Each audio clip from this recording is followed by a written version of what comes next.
Bismillahirrahmanirrahim. Assalamualaikum warahmatullahi wabarakatuh. Perkenalkan, kami dari kelompok 2 Sistem Informasi Manajemen, jurusan Akuntansi S1 Fakultas Ekonomi dan Bisnis. Pada video kali ini, kami akan mempresentasikan hasil diskusi kami mengenai penerapan sistem informasi pada PT Telkom Indonesia. Sebelum kami masuk ke penyajian materi, ada baiknya kami memperkenalkan diri terlebih dahulu. Pertama, perkenalkan, nama saya Alisa Salsabila Salim dengan NIM 19921420087 selaku moderator. Dan kemudian ada beberapa anggota kelompok saya, yaitu Baik, saya Nurfadila Pertiwi Sabir NIM 19921420080 sebagai pemateri pertama. Saya Putri Pahira dengan NIM 19921420086 sebagai pemateri kedua. Kenalkan, nama saya Wahyuni NIM 19921420092 sebagai pemateri keempat. Perkenalkan, nama saya Nurfadila Insani dengan NIM 19921420085. Di sini saya sebagai pemateri kelima. Saya Andisha Nafisa dengan nomor induk mahasiswa 19921420093, pemateri ke-6. Perkenalkan, nama saya Parendring M, NIM 19921420095 sebagai pemateri ke-7. Perkenalkan, saya Emi Mastura, NIM 19921420094. Saya di sini selaku pemateri ke-8. Saya Hasriya Nurhidayah B. Aldia dengan NIM 19912142070 sebagai pemateri ke-9. Di sini saya akan menjelaskan tentang profil perusahaan. Nah, PT Telkom Indonesia (TBK) adalah badan usaha milik negara atau BUMN yang bergerak di bidang jasa layanan teknologi dan informasi dan komunikasi dan jaringan telekomunikasi Indonesia. Untuk PT Telkom sendiri memiliki visi misi. Yang pertama, untuk visi menjadi perusahaan yang unggul dalam penyelenggaraan telecommunication, information, media, entertainment, dan service di kawasan regional. Nah, untuk misi terdiri dari dua, yaitu menyediakan layanan timnas yang berkualitas tinggi dan dengan harga kompetitif. Dan yang kedua, menjadi model pengelolaan koperasi terbaik di Indonesia. Untuk sejarah singkat PT Telkom Indonesia ini bermula pada pendirian badan usaha swasta penyedia layanan pas dan telegraf pada tahun 1882. Nah, pada tahun 1961 status jabatan diubah menjadi perusahaan negara pos dan telekomunikasi, dan kemudian pada tahun 1965 PN Pos dipecah menjadi perusahaan negara pos dan giro dan perusahaan negara telekomunikasi. Nah, tahun 1974 PN ini telekomunikasi disusulkan menjadi perusahaan umum telekomunikasi atau Perumtel. Pada tahun 1991 Perumtel berubah bentuk menjadi perusahaan perseroan atau Persero Telekomunikasi Indonesia berdasarkan PP nomor 25 tahun 1991. Nah, untuk produk-produk Telkom Indonesia ini terdiri dari telekomunikasi untuk pemasok dan layanan pada pelanggan. Nah, pelanggan utama inti antara lain adalah 4 operator telekomunikasi terbesar di Indonesia. Yang pertama ada PT Telekomunikasi Indonesia, yang kedua ada PT Indosat, yang ketiga ada PT Telekomunikasi Seluler, dan yang terakhir ada PT Excel Axiata. Sekian dari saya kembalikan ke pemateri selanjutnya. Baik, terima kasih atas kesempatan yang diberikan. Materi selanjutnya yaitu Sistem Informasi Manajemen dalam kegiatan bisnis global saat ini pada PT Telkom Indonesia. Yang pertama, peranan sistem informasi. PT Telkom dapat membantu dalam berbagai aspek seperti meningkatkan efisiensi dan efektivitas proses bisnis, pengambilan keputusan manajerial, kerjasama kelompok, hingga dapat memperkuat posisi kompetitif dalam pasar yang selalu berubah. Sistem informasi pada perusahaan ini dibuat sebagai wadah aliran informasi untuk ditransfer dari suatu divisi ke divisi lain yang berkaitan. Yang kedua, perspektif perusahaan terhadap sistem informasi. Dari perspektif bisnis, sistem informasi merupakan bagian dari rangkaian aktivitas penambahan nilai untuk memperoleh, mengubah, dan mendistribusikan informasi yang dapat digunakan manajer untuk memperbaiki pengambilan keputusan, meningkatkan kinerja organisasi, dan pada akhirnya meningkatkan profitabilitas perusahaan. Perspektif PT Telkom terhadap sistem informasi menyediakan solusi atas masalah atau tantangan yang dihadapi perusahaan yang merepresentasikan perpaduan unsur manajemen, organisasi, dan teknologi. Pendekatan yang dilakukan perusahaan terkait sistem informasi terdapat beberapa pendekatan untuk mengembangkan sistem pada PT Telkom, yaitu pendekatan klasik, yang kedua pendekatan terstruktur, yang ketiga pendekatan dari bawah ke atas, yang keempat pendekatan dari atas ke bawah, yang kelima pendekatan sepotong, yang keenam pendekatan sistem, yang ketujuh pendekatan sistem menyeluruh, yang kedelapan pendekatan modular, yang ke-9 pendekatan lompat jauh, yang ke-10 pendekatan berkembang. Selanjutnya, bisnis elektronika dan kerjasama global PT Telkom Indonesia. PT Telkom menerapkan 5 prinsip tata kelola perusahaan yang baik. Yang pertama, prinsip transparansi. Yang kedua, prinsip akuntabilitas. Yang ketiga, prinsip tanggung jawab. Yang keempat, prinsip independensi. Yang kelima, prinsip kesetaraan dan kewajaran. Prinsip kesetaraan dan kewajaran ada 6. Yang pertama, start click. Yang kedua, proaktif. Yang ketiga, Mandihome. Yang keempat, taktikal. Yang kelima, Nosa. Dan yang keenam, lista. Fungsi sistem informasi dalam perusahaan. Secara keseluruhan, manfaat dan keunggulan kompetitif dari penerapan integrasi fungsi-fungsi pada PT Telkom Akses diringkas menjadi berikut. Yang pertama, koordinasi pada setiap divisi dan pengerian lebih terorganisir. Yang kedua, membuat pendataan setiap divisi lebih akurat dan cepat. Yang ketiga, penyaluran komunikasi yang baik dan cepat karena seluruh bagian terhubung satu dengan yang lainnya. Yang keempat, memudahkan pemantauan langsung dari pusat ke setiap divisi. Yang kelima, database persediaan gudang dan karyawan selalu terupdate setiap terjadinya perubahan. Yang keenam, mengurangi risiko pemborosan alat di gudang. Yang ketujuh, penanganan masalah internal maupun eksternal lebih cepat dan efektif. Yang kedelapan, penerimaan keluhan dan masalah dari klien yang langsung masuk ke database. Dan yang kesembilan, memudahkan komunikasi antara klien dengan divisi yang terkait. Sekian dari saya. Selanjutnya saya persilahkan kepada pemateri selanjutnya untuk memaparkan materinya. Materi selanjutnya yaitu Sistem Informasi Organisasi Strategi PT Telkom Indonesia. Bentuk organisasi perusahaan dan sistem informasinya. Yang pertama, organisasi lini, yang kedua organisasi staf, yang ketiga organisasi lini dan staf, yang keempat organisasi fungsional. Dampak sistem informasi bagi organisasi dan perusahaan. Yang pertama, meningkatkan sinergi dan efisiensi di antara perusahaan di jajaran Telkom Group dan terus menekankan penerapan nilai-nilai perusahaan yang telah ditetapkan. Yang kedua, menghadirkan koneksi internet berkualitas dan terjangkau untuk meningkatkan kualitas sumber daya manusia sehingga mampu bersaing di level dunia. Dan yang terakhir, memberikan informasi yang lebih akurat untuk mendukung kemajuan usaha perusahaan.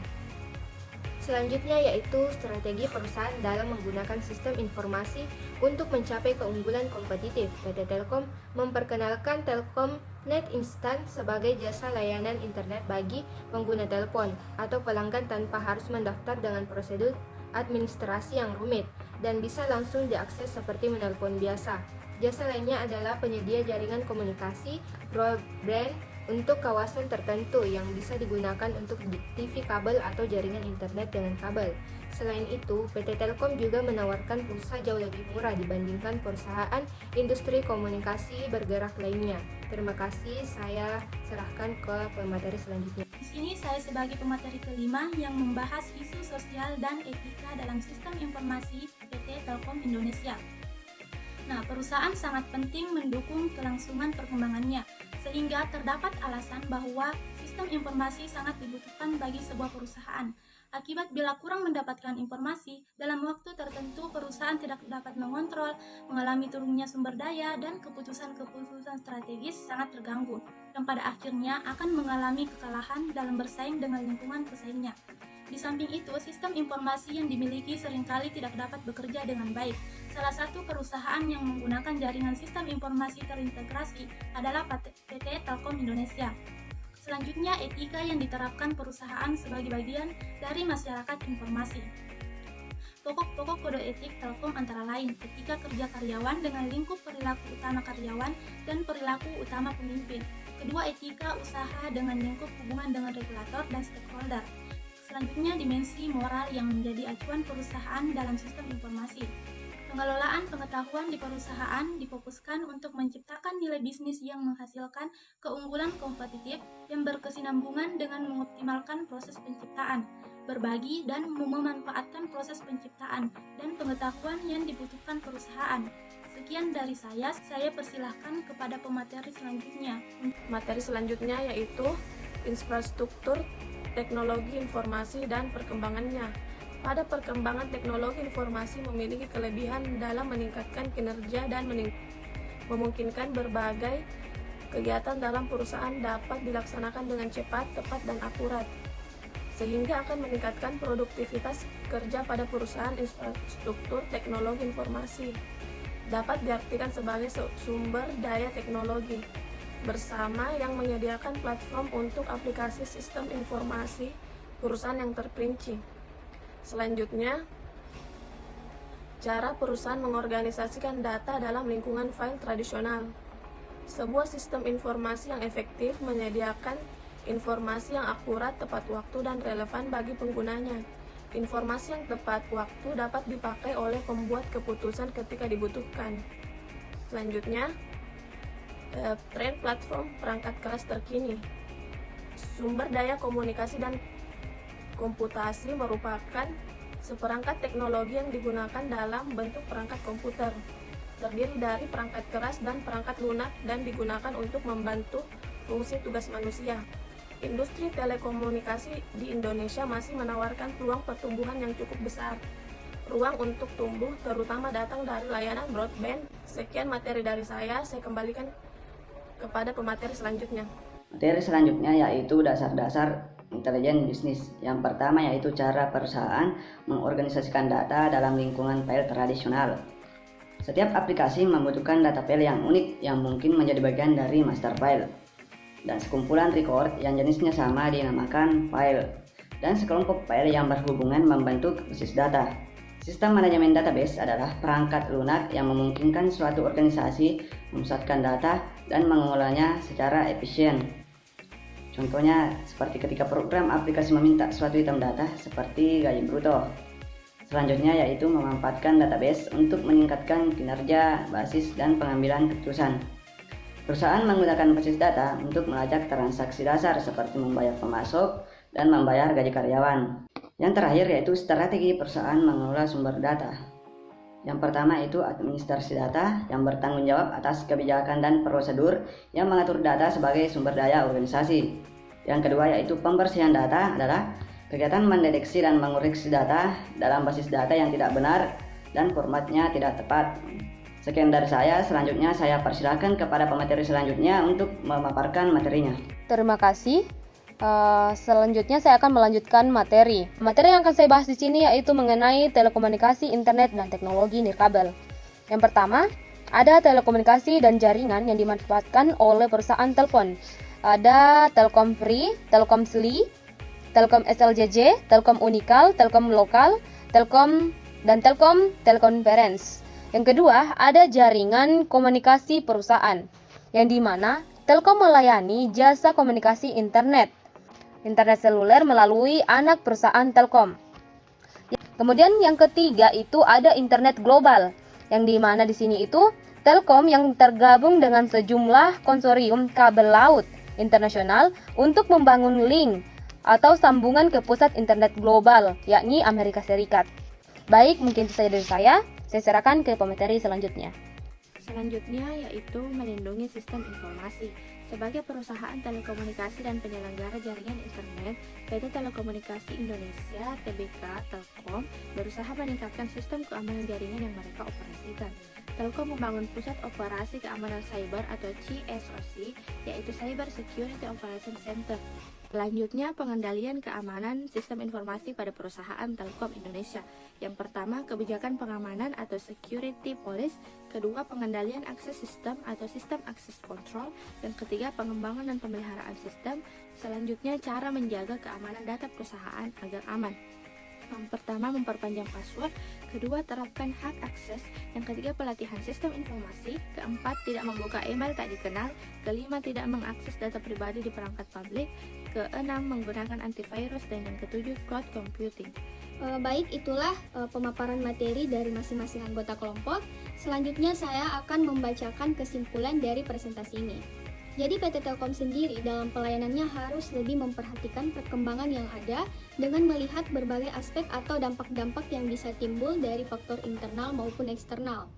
PT Telkom Indonesia atau Persero adalah badan usaha milik negara atau BUMN yang bergerak di bidang jasa layanan teknologi informasi dan komunikasi.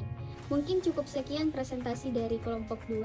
Semoga apa yang kami paparkan pada video ini dapat bermanfaat bagi banyak orang. Jika ada kesalahan kata, mohon dimaafkan. Saya tutup dengan ucapan Assalamualaikum warahmatullahi wabarakatuh. Terima kasih.